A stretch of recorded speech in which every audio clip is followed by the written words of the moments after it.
Hello, I'm Nadia McLeod from Emery Legal Kits, and we help couples secure their financial futures with our online template kits.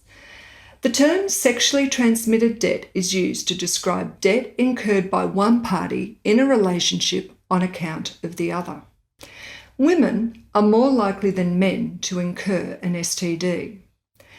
Sexually transmitted debt usually takes one of the following forms: lending money to a partner, co-borrowing money for a purchase, borrowing money in your name on behalf of your partner, guaranteeing a loan, money owed for utilities or rental agreements that are in your name.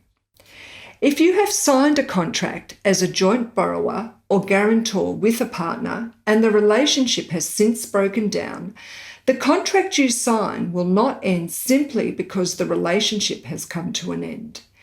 Any such contract will continue to be legally binding and generally be very difficult to get out of.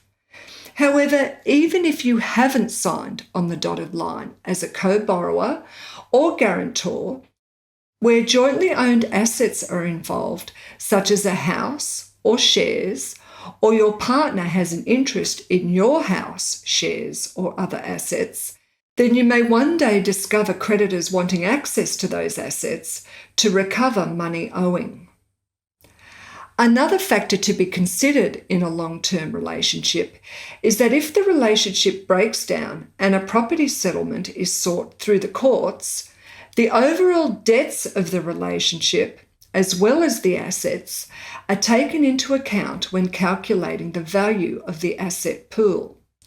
This can have huge unintended consequences on you if your partner is a big spender or has racked up thousands in debts while you are a meticulous saver.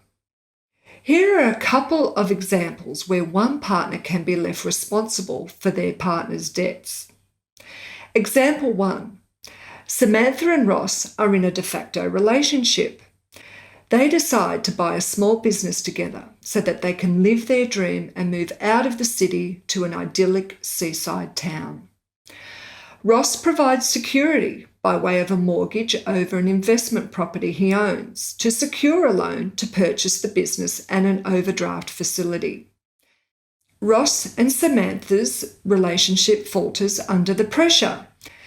Samantha packs up and leaves, with Ross being accountable under the guarantee for the debts of the business. Example 2.